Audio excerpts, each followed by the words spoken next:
And good day, everybody, and welcome to another segment of High Heat on the Net. Nice to have you with us as we talk to you about what's going on as far as the world of baseball is concerned. Hope all is well out there on this April day.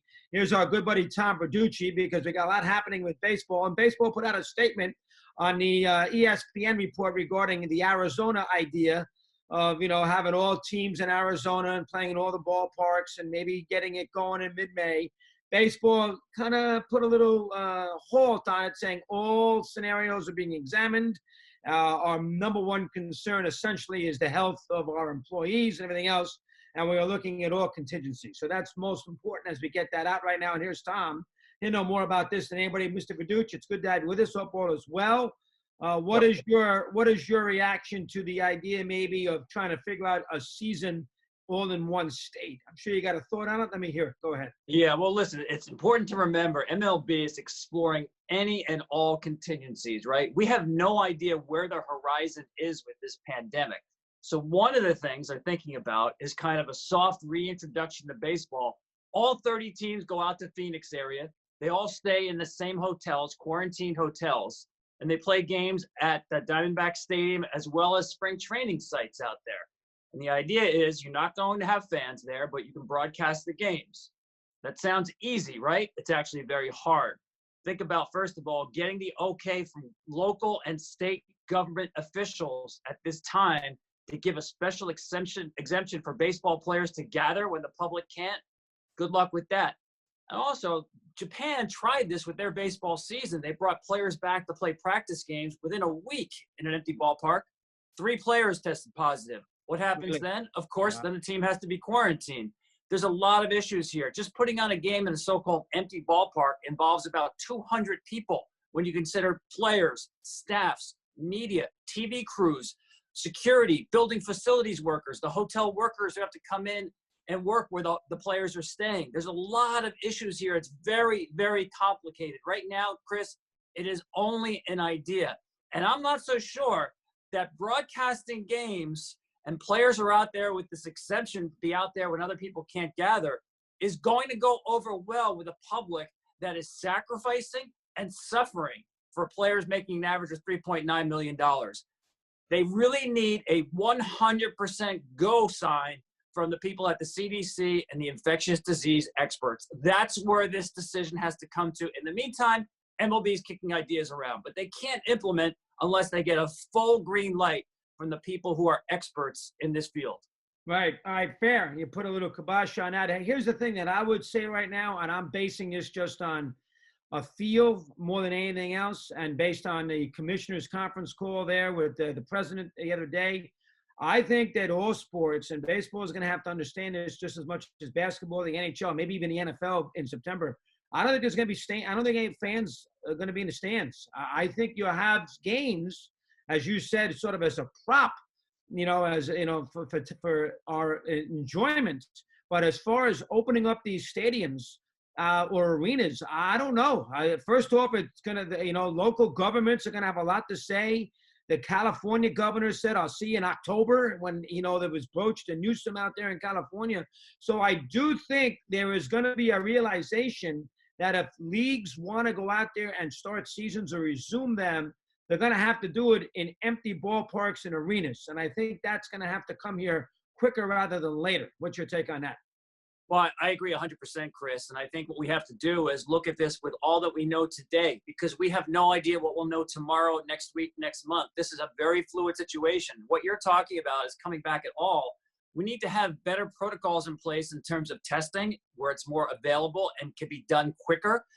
We probably need something along the lines of some sort of treatment for this virus, which we don't have yet. I think all these things are down the road, and then we can talk about baseball coming back. But you're right, the governors of both New York and California were very quick to say, sports in August, hold on a second. We don't think we can do that again right now as we stand now. Hopefully, we do make headways on the medical front. Here is the statement. I should read it for you. MLB has been actively considering numerous contingency plans that would allow play to commence once the public health situation has improved to the point that it is safe to do so. We have discussed the idea of staging games at one location as a potential option. We have not settled on an option or developed a detailed plan. We continue to interact regularly with governmental and public health officials. We have not sought or received approval of any plan from federal, state, and local officials or the Players Association. The health and safety of our employees, players, fans, and the public at large are paramount, and we are not ready at this time to endorse any particular format for staging games in light of the rapidly changing public health situation caused by coronavirus. So that is very tepid there, right, Tom? As far as the report by ESPN. Let me hear your thoughts. Well, Chris, they were very smart to put that out, because the first reaction from a lot of people, and again, people across this country are suffering and sacrificing, right? They don't want to hear about fun and games. You know, we as baseball fans, of course, we want to see baseball, but not at the cost of risking people's health. The public health issue is number one. That's paramount. So good for MLB to put that out there to say, hey, we're throwing ideas around. That's all they are right now, are ideas. And I can tell you this, Chris, if we have a baseball season this year, it's going to be some kind of ad hoc season that's cobbled together, right? They want to make sure they preserve something of a postseason, because that's where a lot of the TV money is. It's back-ended. Right. You need some semblance of a regular season. I'm telling you, because there'll be just very little time to do it, there will be different ways of playing baseball. I mean, this is an opportunity for baseball to be creative. Expanded rosters, expanded playoffs. Who knows what rule changes might be in there. Cut down on travel when it comes to scheduling games, so you play basically within your time zone. You will see baseball, if we see it this year, played in a different way that actually could be almost experimental for what the game looks like going forward. I'm okay with that, too. Experimentation is fun. This is the year to do it. You want to put 9 million teams in the postseason, go right ahead. And I also don't have a problem with 7-inning doubleheaders, guys at second base and extra innings, so we get away from the 6-hour ball game. I'm okay with anything they want to come up with. And like you, Tom, they have to have some resemblance of a regular season. I got to figure it's got to be 80 games. Maybe they even go less. What's your quick thoughts on that for a sec? Let me hear. Yeah, my thought is they can go somewhere between 40 and 50 games, Chris. The way I figure it. Yeah, this is it. Listen, they were not going to play in December. Forget that. They can push the World Series probably to mid-November. So I think if you get baseball back in August, you can have a 40 to 50 game season and a full month of postseason play. What I would do is have everybody play within their division, home and home, right? With one doubleheader. That's 7 times the TV. So, for instance, the New York Yankees would not be essentially leaving the Baltimore to Boston Acela corridor. They'd be playing about 45, 50% of their games in New York or close by. Yeah. That's what you need to do here. Keep the California teams in California. Then you can have a postseason. But the idea we're going to start and have teams traveling all over the country right away, I just don't see that happening.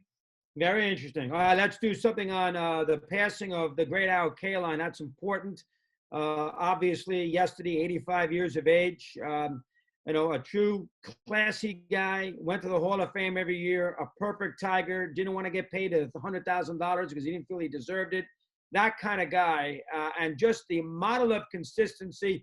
Reminds me a lot, didn't have the same flair, but I see comparisons to Clemente. Same position, same golden flowing arm, little overshadowed by the big power guys in Robinson, Mays, and Aaron in that same era. But Kaline, if it's possible, Tom, he's almost a little underrated. Let me hear a little rundown on his career and his passing. Go ahead. Yeah, I do agree with you. He's a little underrated historically. Listen, when you just mentioned the name, I started smiling because I think about going to Lakeland, Florida in spring training. And even as recently as like 4 or 5 years ago, Al Kaline had a locker in the clubhouse. He'd put on the number 6. He'd work with outfielders and hitters.